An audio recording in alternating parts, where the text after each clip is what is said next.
siang Kak Dila. Perkenalkan kami dari Universitas Proklamasi 45. Dari saya Nariswarsa Fabila, ada Mbak Alifa Maura, sama Mbak Rahman. Di sini kami izin mau wawancara dengan Kak Dila berkaitan dengan psikologi abnormalitas di lembaga BNN ini. Mungkin sebelum mulai kita yang umum-umum dulu ya Kak ya, dan nanti kita mengalir aja wawancaranya, bisa misalkan bahas topik satu ke topik lain, bisa mengalir aja gitu. Untuk secara umum dulu, boleh dijelaskan Kak, lembaga BNN di Jogja ini itu biasanya menangani pasien apa saja?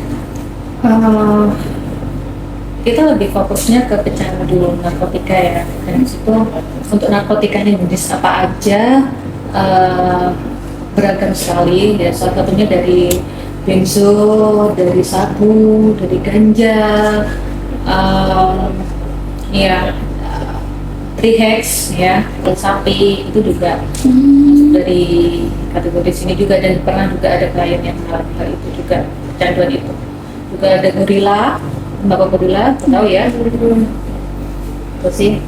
Terus biasanya itu berapa Kak jumlah pasien tiap harinya kalau di sini?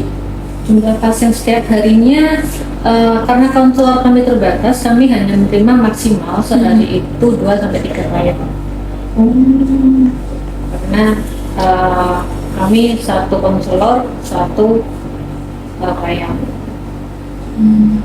Berarti sistemnya itu kalau saya tidak salah berarti kayak datang pergi gitu ya Kak? Maksudnya pasien akan kembali lagi untuk konsultasi berikutnya gitu ya? Iya, ya ketika klien sudah datang sini, mereka juga harus berkomitmen untuk menjalani rehabilitasi hingga selesai. Gitu ya. Jadi rehabilitasi di sini kan prosesnya ada 2, yaitu rawat jalan dan pasca rehabilitasi. Dan ketika mereka sudah berniat untuk melakukan rehab, berarti memang ada komitmen melakukan rehabilitasi sampai selesai. Dimana untuk rawat jalan itu kami biasanya selama 6 bulan ya, atau kita menargetkan rehabilitasi sampai selesai itu sama 6 bulan. Kayak sama 6 bulan. Jadi untuk rawat jalannya tergantung dengan kondisi si kliennya ya, bisa 6 kali pertemuan atau maksimal 10 kami targetkan ya. Lalu setelah itu masuk ke pasca rehabilitasi, di mana di situ ada program pertemuan kelompok dan home visit ke rumah kliennya. Itu sih, jadi kami mentargetkan 6 bulan itu klien selesai. Nah, tadi kan ada 2 program, ada 2 program ya Kak, ada rawat jalan sama pasca rehab. Nah itu pasiennya apakah daftar sendiri ke sini Kak, atau ada prosedur lain untuk pasien baru? Untuk pasien baru diharapkan memang klien datang langsung ke sini. Ya, kalau misalkan kliennya itu usianya di bawah 17 tahun, itu memang diharapkan membawa walinya, gitu ya. Lalu misal kalau sudah di atas 17 tanpa wali tidak apa-apa, tapi harapannya ada kontribusi dari keluarga untuk mengetahui bahwa klien ini sedang menjalani rehabilitasi, begitu. Karena ada beberapa dokumen itu memang diminta tanda tangan untuk walinya sebagai bentuk bahwa komitmen agar ketika si klien ini putus rehab di tengah jalan, kita bisa mengkonfirmasi ke keluarganya. Oke. Nah, kalau seperti itu, apakah misalnya orang yang sudah candu gitu bisa dengan sadar mendaftarkan diri sendiri ya Kak? Iya. Oh gitu. Iya. Rata-rata mereka untuk rawat jalan di sini memang kebanyakan dia voluntary ya. Voluntary itu adalah kesadaran dia sendiri untuk ingin rehabilitasi. Pun juga ada yang rujukan. Dan artinya rujukan dari kepolisian di mana dia disuruh untuk rehabilitasi. Itu ada. Oke. Lalu tadi Kak Dila sempat mention ada berapa konselor ya di sini. Di sini konselornya ada 4, ya ada 4. Ada 4. Untuk latar belakang pendidikannya mungkin boleh di-sharing Kak. Untuk di sini konselor itu ya di sini ya, ada yang dokter, ya, ada yang farmasi, apoteker, lalu 2 apoteker. Jadi yang satu dokter, 2 apoteker, yang satu lagi ini dia perawatan. Nurse. Berarti emang kolaborasi dari Ya, dan saya psikolog. Nah, saya pun di sini psikolog. Apa ya? Sebenarnya kalau psikolog itu kan aslinya rujukan dari konselor ya. Tapi kan pada kenyataannya merangkap juga, gitu loh. Ya, jadi nggak yang mendapat rujukan dari konselor ini, tapi ya memang saya ibarat kata ya psikolog ya konselor kayak gitu. Jadi kalau dibilang ya berarti 5 ya. Boleh diceritain nggak Kak, sebagai konselor dan psikolog di sini tanggung jawabnya seperti apa sih Kak dalam menghandle klien-klien atau pasien-pasien rehab? Untuk tanggung jawab, kita memiliki tanggung jawab ketika kita memiliki klien, ya berarti kita bertanggung jawab untuk bisa menghandle klien sampai selesai pasca. Ya, entah itu bagaimana caranya kita bisa membuat raport ya, self report kita kepada si klien ini biar dia bisa kembali lagi di pertemuan berikutnya. Terus bagaimana cara kita untuk bisa membuat konseling itu menyenangkan dan tidak membuat menekan ke klien gitu. Jadi tanggung jawab kita di situ. Jadi tidak semena-mena klien datang kita berikan terapi bla bla, tapi kita mengabaikan kenyamanannya mereka hingga akhirnya tidak dikomunikasikan sama si klien, tiba-tiba mereka menghilang. Itu sering nggak Kak? Mungkin ada beberapa seperti itu ya, 1-2 dengan alasan mungkin karena jam kerjanya mereka yang padat sehingga tidak bisa meluangkan waktu ke sini gitu. Itu sih. Oke. Kalau itu tadi kan tentang tanggung jawabnya Kak Dela sebagai psikolog dan konselor ya di sini. Kalau misalkan kayak koordinasi antar bagian tadi ada yang dokter, ada yang nurse, ada juga apoteker. Boleh diceritakan bagaimana bagian-bagian ini saling koordinasi supaya memastikan si pasiennya itu bisa selesai gitu proses rehabilitasinya? Kita saling memantau. Dalam artian beberapa misal kalau sama konselor kita saling sharing kasus ya. Jadi kayak ada case conference kasus dimana itu ketika kita kok kesulitan menghandle atau membutuhkan solusi terhadap suatu klien ini, biasanya kita ada rapat untuk menentukan bagaimana langkah selanjutnya yang baik yang membuat klien itu bisa tetap mau rehab itu. Nah, biasanya tantangan paling besar untuk menghandle pasien di sini tuh apa, Kak? Tantangan yang paling besar itu ngikutin mood mereka ya. Karena masih kurang stabil ya ketika masih under pengaruh narkotika ya Kak? Atau gimana? Karena kita harus bisa ngikutin pola pikiran mereka juga. Karena orang-orang nafsa yang narkotika itu rata-rata mereka manipulatif. Gitu ya. Mereka manipulatif. Di sini ketika konseling dia bilang bahwa ya saya mau berhenti, saya nggak mau lagi menggunakan nafsa bla bla bla gitu kan. Tapi ketika di luar sana self controlnya tidak bisa nggak terkontrol ya, belum kuat, jadinya ada rasa keinginan menggunakan ya segala cara mereka cari dengan dalih aku cuma sebulan sekali gitu. Jadi aku lagi pas lagi pengen aja kayak gitu. Itu sih. Jadi itu kayak menghambat proses rehabnya ya kan, jadinya harus ngulang lagi gitu-gitu kan.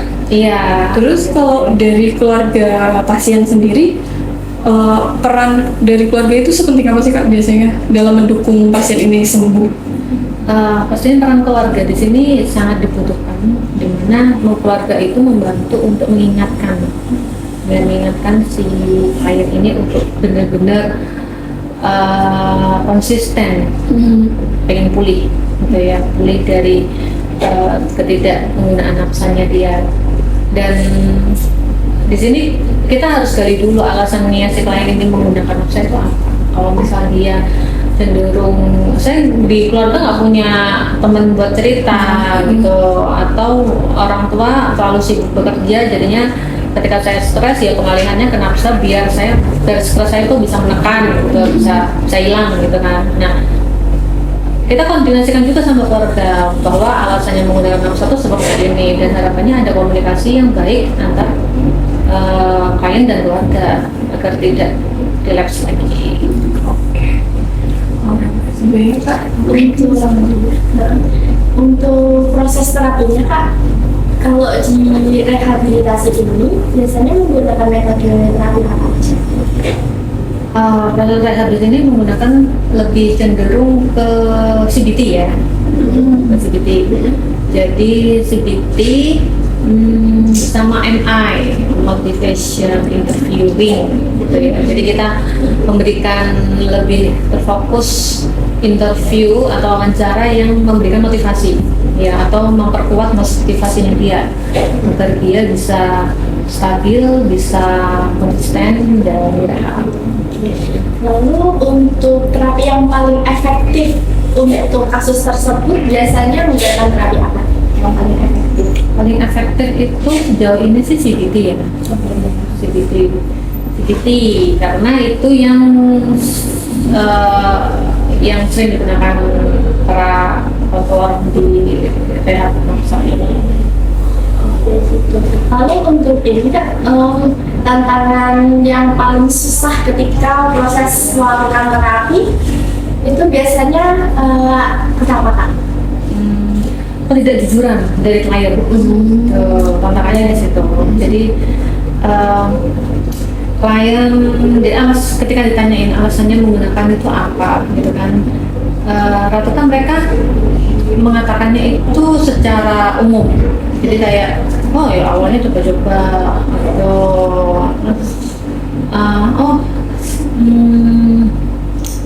ini ya udah terlanjur enaknya gitu. Jadi kadang tuh dia udah lupa alasan awal itu menggunakan itu apa. Jadi kayak jadi siklusnya itu kayak sudah pembiasaan. Nah, jadi yang sulit bagian dari dirinya. Iya, jadi kayak sudah itu yang menjadi sulit proses pemulihan tuh di situ, karena mereka belum sadar bahwa apa yang terjadi dalam dirinya dia, kayak kondisi cemasnya dia, gelisahnya dia, kontrol emosinya dia yang lemah, itu sebenarnya tuh semuanya karena nafsa, dan mereka belum 100%-nya dari hal itu, dan rata-rata memang banyak yang denial. Tantangannya di situ. Ada tips supaya mereka tidak denial? Kalau dari kakak sendiri biasanya melakukan tips bagaimana? Kita harus masuk kayak harus pelan-pelan juga untuk menyelami mereka. Kita nggak bisa memaksakan. Kalau CBT itu kan kita ibarat kata kayak merutuk kognitifnya dia.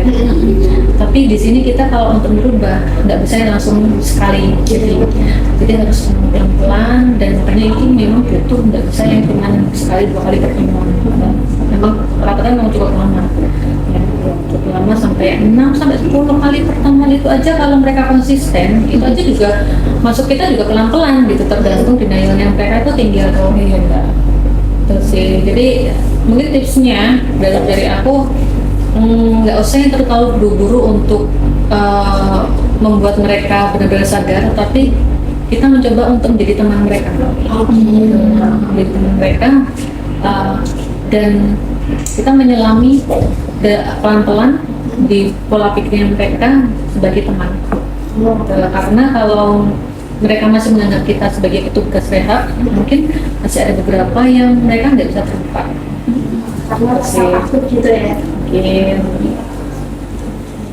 Lalu untuk rehabilitasi sendiri mungkin ada tujuan juga mengapa diberikan rehabilitasi di sini pada mungkin pecandu narkoba orang gitu. kenapa harus di sini gitu ya? Pastinya di sini ya, di klinik Mitra Patria di bawah naungannya BNN pusat itu kami rehabnya tuh gratis. Oh, Ya, dengan fasilitas konselor dan psikolog ya yang mumpuni di sini. Di sini fasilitasnya semuanya gratis, konselingnya gratis, hingga pasca rehabilitasi nanti juga gratis. Jadi kita ke sana itu juga tidak dipungut biaya apapun. Dan di sini juga ada tes urin sebagai kalau ibarat kata sih, kalau psikologi itu psikotesnya itu kan gratis dan sebagainya. Nah, tes urin ini adalah sebagai bentuk bukti bahwa benar tidak kamu melakukan mengkonsumsi narkoba gitu. Dan juga menjadi evaluasi tes urin ini juga bahwa setelah rehab tes urin lagi bagaimana hasilnya gitu. Jadi untuk menjadi Keren juga ya. Lalu untuk mengukur keberhasilan rehabilitas biasanya dari apa? kita ada instrumen namanya Wukul. Nah, itu di situ ada 4 domain yang menjadi aspek dalam pengukuran, yaitu aspek fisik, medis, sosial, dan lingkungan. Jadi di situ ada setiap kita melakukan pengukuran itu di awal rawat jalan, dan di akhir rawat jalan, lalu di awal pasca rehab, dan di akhir pasca rehab. Jadi ada 4 kali untuk pengukuran itu menjadi indeks keberhasilan kami dalam melakukan rehabilitasi. Lalu untuk peran lingkungan sendiri itu biasanya dari segi apa? Jadi peran lingkungan ini salah satu yang menjadi faktor pendukung agar klien ini tidak relapse, ya. Karena secara nggak langsung ketika faktor lingkungannya ini buruk, itu juga akan menjadi faktor utama dalam hal penggunaan narkoba. Ketika lingkungannya terbebas dari para pengguna, otomatis dia tidak akan terpapar. Tapi kalau dia sudah pulih, dia sudah pengen sembuh, tapi kalau ternyata lingkungannya masih pada menggunakan, nah otomatis kondisi relapse-nya itu akan semakin tinggi, dan itu akan membuat proses rehabilitasi pun juga akan semakin sulit untuk kita tangani. Berarti memang peran lingkungan itu sangat menunjang keberhasilan rehabilitas. Dari saya cukup sih. Saya pengen nanya sedikit. Tadi kan ada di penilaian itu ada 4 domain aspek ya Kak. Ada fisik, terus medis, sosial, sama lingkungan. Kalau fisik sama medis itu kan mungkin apakah kayak dari tadi yang pengukuran urin, cek urinnya segala macam kayak gitu. Kemudian untuk sosial dan lingkungan itu nanti bentuknya kayak gimana Kak pengukurannya? Jadi itu kayak skala yang bentuknya pertanyaan. Nah, di situ ada beberapa, kalau medis itu mungkin lebih ke bagaimana pola tidurnya. Ada beberapa pertanyaan yang seperti kondisiku saat ini mengalami baik, atau saya lupa sih ininya bagaimana. Tapi untuk kriteria medis itu lebih ke kondisi kesehatannya dia. Apakah dalam kurun waktu sekian saya mengalami sakit, atau aku sulit tidur, atau bagaimana? Dan itu berkaitan dengan kejujurannya pasien itu tadi ya Kak ya? Iya, benar. Untuk yang sosial dan lingkungan itu aspek-aspeknya kayak apa Kak? Kita untuk mengetahuinya. Nanti ada kuesionernya, nanti kalau perlu saya berikan. Boleh. Terima kasih. Coba dilanjutkan. Kalau stigma masyarakat terhadap pasien yang mengalami gangguan mental itu gimana Kak? Terus pengaruhnya apa bagi apa gitu? Nah, itu pandangan ya. Kalau dari ceritanya para klien memang tetangga-tetangganya itu mereka udah pada memahami ya kalau klien ini seorang pecandu ya, dan beberapa ketika saya memvisit mereka, saya tanyakan bagaimana keluarga masyarakat di sini, ya mereka baik-baik aja walaupun ada beberapa yang stigmanya negatif ya terhadap si para pecandu ini, karena takutnya akan berpengaruh atau berdampak negatif ke anak-anak mereka gitu sih. Jadi ada dua stigma, yaitu positif atau bukan positif, tapi udah biasa aja karena ya mereka tahu si klien ini pecandu dan sudah sering keluar masuk penjara gitu ya, sudah keluar masuk penjara, jadi ya udah biasa aja mereka gitu, karena kayak sudah, dan si kliennya ini pun juga kadang-kadang udah kebal dengan nilai-nilai hal seperti itu gitu sih. Terus kalau stigma yang buruk ini, dan gimana caranya dari sini buat mengurangi itu gitu, kayak stigma masyarakat di sini itu, mereka tuh juga tahu kalau orang yang bertanding aku nggak semenakutkan itu misalnya gitu, nggak senegatif itu gitu. Biasanya kami memberikan psikoedukasi ya, edukasi terhadap masyarakat. Di sini kan ada beberapa bagian ya, dari di BNN ini ada beberapa bagian untuk yang tim yang memberikan edukasi ke masyarakat itu ada bidangnya sendiri, yaitu bidang bidang penyuluh. Nah, ada bidang penyuluh. Di situ mereka tugasnya adalah memberikan sosialisasi terhadap orang-orang dengan gangguan nafsa dan sebagainya, dan apa yang harus mereka lakukan, dan ketika ketemu dengan orang-orang yang sekiranya kecanduan nafsa, apa yang harus dilakukan. Nah, itu mereka sudah ada. Kalau dari tim rehabilitasi di sini, biasanya kita sounding itu waktu home visit ya, ketemu dengan masyarakat sekitar yang tetangga, ngobrol sebentar dan sebagainya, dan meminta pendapat mereka, bagaimana pendapat Bapak Ibu terhadap Mas ini gitu. Kayak gitu aja sih. Jadi bentuknya memang edukasi. Terus kalau dari pertanyaan saya langsung ke pendapat, gimana pendapatnya dari masyarakat itu gimana sih? Pendapat tentang itu kayak pasien-pasiennya yang tidak di sini. Mereka pendapatnya positif ya. Ada artian, ya alhamdulillah sudah ada peningkatan, yang biasanya nggak pernah keluar ikut gotong royong, tapi sekarang udah ikut gotong royong gitu.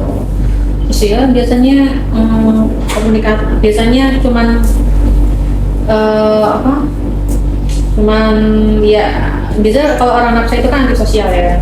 Jadi dia ketika sudah menjalin rehab dan tidak menggunakan nafsa itu, dia jadi lebih aktif di lingkungan masyarakat dan sebagainya gitu aja sih.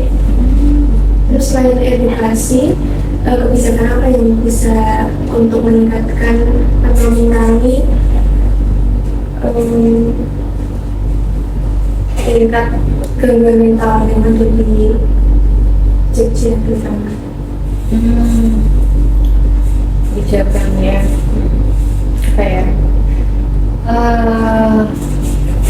Mungkin peran keluarga di sini itu penting ya, menurut saya, karena rata-rata pengguna nafsa itu dia menggunakan, mereka itu menggunakan dari usia yang dini, usia SD aja mereka udah ya. Jadi cikal bakal ketika dewasa dia menggunakan nafsa itu adalah ketika dia kecil sudah merokok. SD. Nah, harapannya memang ada kebijakan di mana orang tua itu benar-benar harus bisa mendeteksi dini anaknya ya dari merokok itu. Karena kalau sudah dari merokok dia akan terpapar alkohol. Nah, dari alkohol ini merembet ke lingkungan yang lainnya. Gitu. Ke sini. Kalau seperti ini peran pemerintah untuk pengurangan Berat ya. Pemerintah Apa itu ya, mungkin berkaitan kayak yang belakangan ini kan banyak spanduk di Jogja PNN berantas narkotika. Mungkin itu salah satunya ya. Pemerintah kolaborasi dengan lembaga PNN untuk lebih ke P4JN, yaitu P4JN itu apa ya panjangannya? Penanggulangan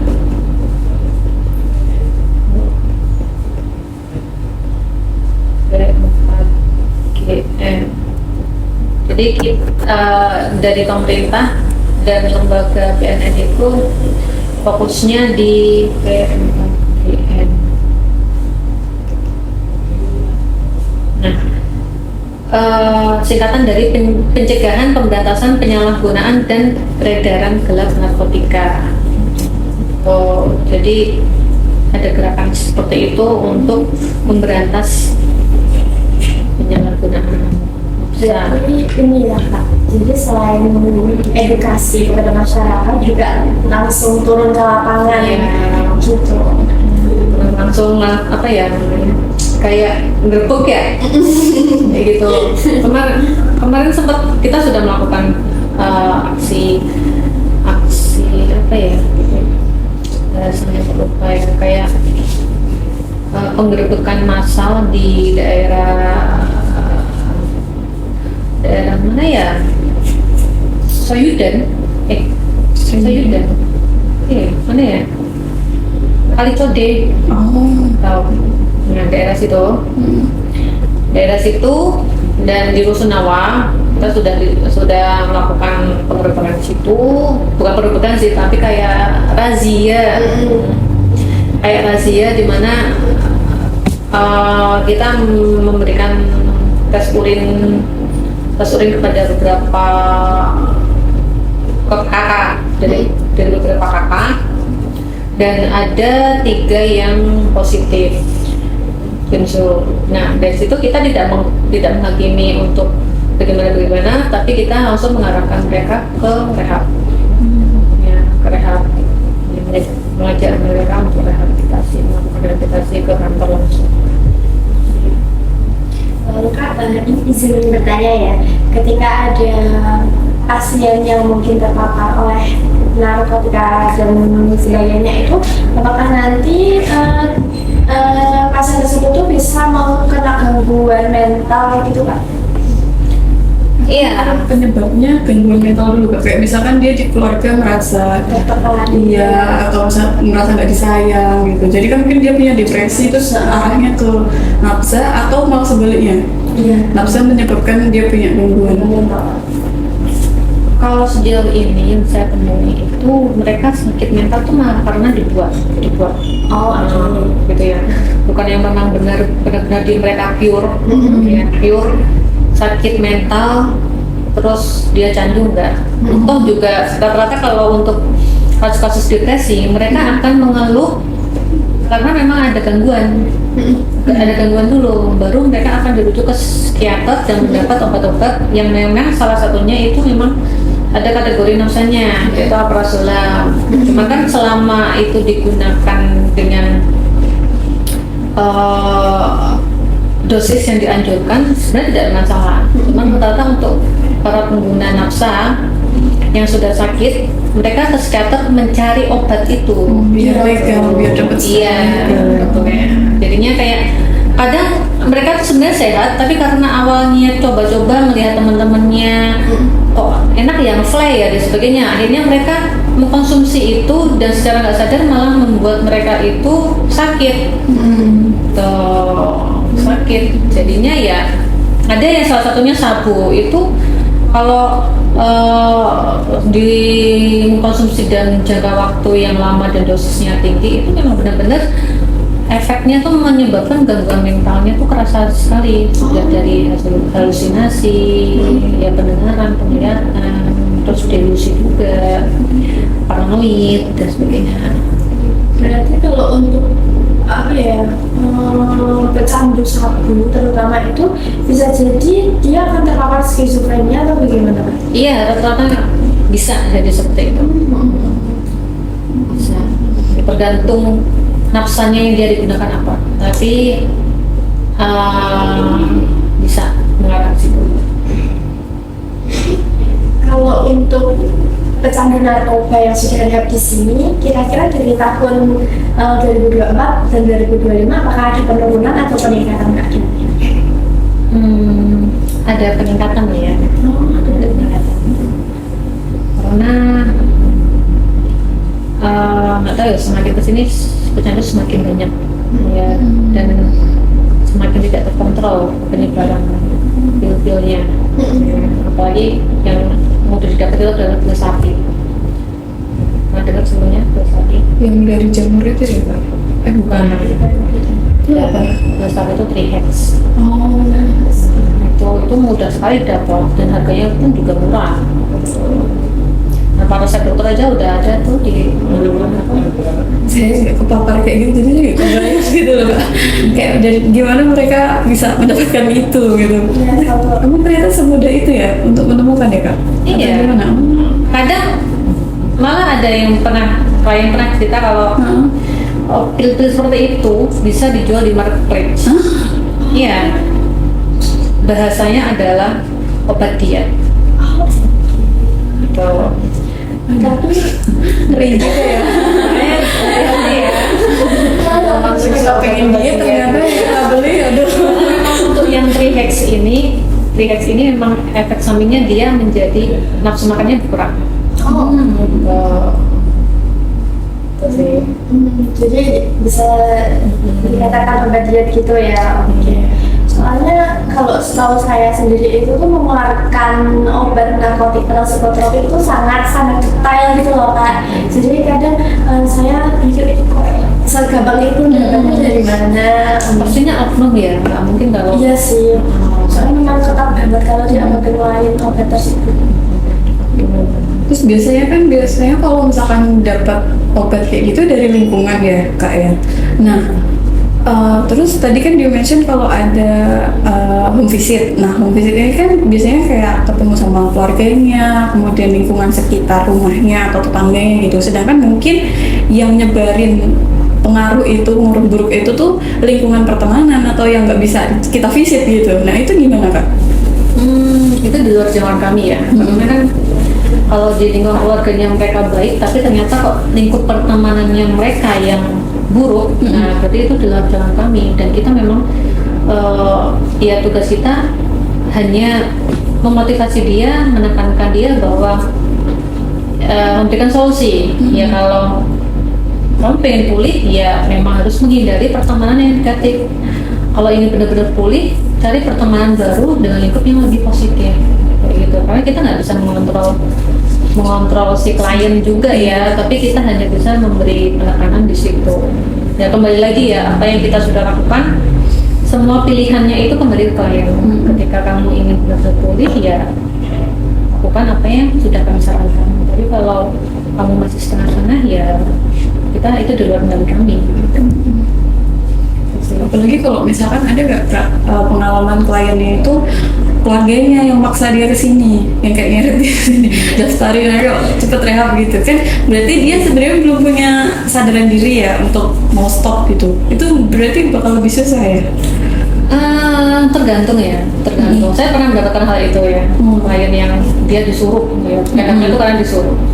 Tapi ya nggak apa-apa. Dan artian saya mencoba mendekati si klien ini agar memunculkan sisi positifnya rehab tuh loh, enaknya rehab tuh kayak gini loh.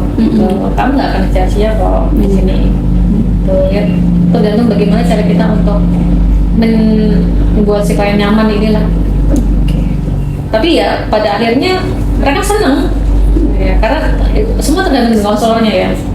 Kalau saya kemarin pernah diseret, awalnya sih diem aja, ya ya saya mencoba ngikutin alurnya si klien ini, dan pelan-pelan mereka dia terbuka dan sampai sudah selesai rehab. Pengalaman ngerehat pasien paling unik apa Kak? Yang masih keinget? Yang paling menantang atau yang paling apa nggak bisa dilupain gitu ya? Kayak Banyak ya.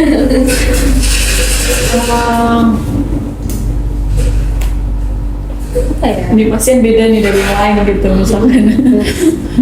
Ada sih, ada satu yang mungkin ya, tapi akhirnya dia tidak selesai sampai pasca rehabilitasi, dan ujung-ujungnya ketangkap kepolisian. Oh. Jadi apa ya, dia pecandu sabu dan juga pecandu judo. Nah, iya, itu sulit sekali kalau udah kayak gitu, angel. Dan dari psikotiknya juga ya, karena ada waham menganggap bahwa istrinya itu sudah selingkuh gitu kan. Tapi tidak ada bukti konkret jika istrinya selingkuh. Terus apa ya, dia konseling, dia datang ke sini untuk rehab, tapi setiap kali apa yang diucapkan konselornya itu dia sangkal terus. Denial itu ya? Dia sangkal terus dia sendiri aja tuh nggak paham apa yang dia inginkan gitu, dia bingung, jadinya ngambang. Nah mungkin itu sih, jadi kayak, tapi di sisi lain saya bisa menjadi lebih belajar gitu. Oh, untuk menghadapi kliennya kayak gini memang nggak bisa kita paksakan, ikutin alurnya dia aja. Dia bisa datang ke sini aja itu sudah alhamdulillah udah bagus. Jadi kita sebagai konselor nggak usah yang terlalu muluk-muluk untuk punya target dia harus seperti apa, itu enggak. Targetnya ya dia bisa konseling rutin kesini aja itu sudah bagus. Itu sih. Kalau aku udah nemenin konversi ini dengan mungkin pecandu yang beda-beda itu apa namanya obatnya gitu. Nah itu ada nggak sih kayak perilaku yang dia tunjukkan kayak, oh ini kayaknya mana ini ya kayak gitu. Perilaku yang ditunjukin si pasien ini gitu loh. Itu ada nggak ciri khasnya? Misalnya dia pakai apa, terus nanti perilakunya gimana atau sikapnya Kayak sudah kelihatan gitu ya, ciri khasnya pengguna pil ini dia kayak gini gitu ya. Iya, secara garis besar sih memang lihat ya. Jadi ada ciri khasnya masing-masing. Orang yang pengguna misal Alpra itu orangnya denial sekali. Terus kalau untuk sabu itu ciri khasnya dia kayak ada wahamnya. Jadi menganggap dan paranoid. Nah itu kelihatan sekali itu. Kalau dia ada ketakutan, misal keluar rumah aja menganggap bahwa aku takut nih, jangan aku udah diintai sama polisi ya gitu. Kayak gitu. Padahal nggak ada apa-apa. Ya kecurigaan yang irasional gitu lah. Itu kelihatan banget. Kalau ganja itu kalau diajak ngomong itu ngalur ngidul, nggak fokus. Jadi apa ngomongnya apa, yang ditanya apa, jawabnya apa, terus melencang kemana-mana. Ceritanya kemana-mana. Terus ada beberapa gerakan-gerakan tik ya, itu ada ciri khasnya. Kayak pengguna Alpra itu bisa ada tiknya juga. Jadi kayak apa ya, kaki digoyang-goyang, Alpra, sabu, ganja itu beberapa. Kalau combine itu ada tiknya. Jadi kayak Nah, kayak itu kan kalau ngobrol itu kayak itu mbak. Oh iya, iya. Nah kayak gitu itu mesti ada triknya seperti itu, dan itu beragam sekali. Tapi ada nggak kayak kan kalau nggak tahu kan misalkan nafsu itu bisa mempengaruhi emosi juga. Nah misalkan si pasien itu emosinya nggak stabil terus kesini ngamuk gitu, atau pas sesi rehab itu atau konsultasi itu kayak dia tidak bisa mengontrol diri terus marah-marah misalnya atau meluap-luap gitu. Rata-rata mereka di sini itu terkontrol ya emosinya, walaupun terpendam. Walaupun terpendam kayak yang sabu tadi ya, yang sabu tadi itu sebenarnya dia mau marah tapi kayak kependam lah. Mendemnya tuh dia cuma diam aja. Cuma diam aja. Diam terus keningnya tuh berkerut-kerut bahwa menunjukkan bahwa dia tuh nggak setuju dengan apa yang kita bicarakan. Kayak gitu lah. Terus kalau kayak gitu gimana kak? Kan maksudnya kan kakak tahu nih pasien ini nggak bisa menerima apa yang lagi kakak sampaikan gitu kan? Ya saya mencoba untuk memberikan dia waktu untuk apa ya, memberi jadi kayak memberi apa ya, waktu untuk dia tuh cerita. Maksudnya nggak macam gini, kalau menurut Mas gimana? Bener nggak omongan saya? Nah jadi kayak memberi kesempatan dia untuk mengutarakan pendapatnya dia. Terus dari situ kita tahu, oh ya jadi mungkin pemikirannya masih seperti itu. Ya udah kita bersama-sama. Gitu.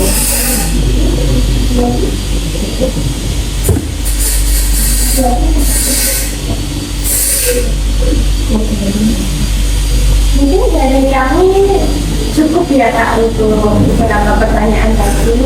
Terus kami juga mengucapkan banyak terima kasih banyak sudah berkenan untuk diwawancarai oleh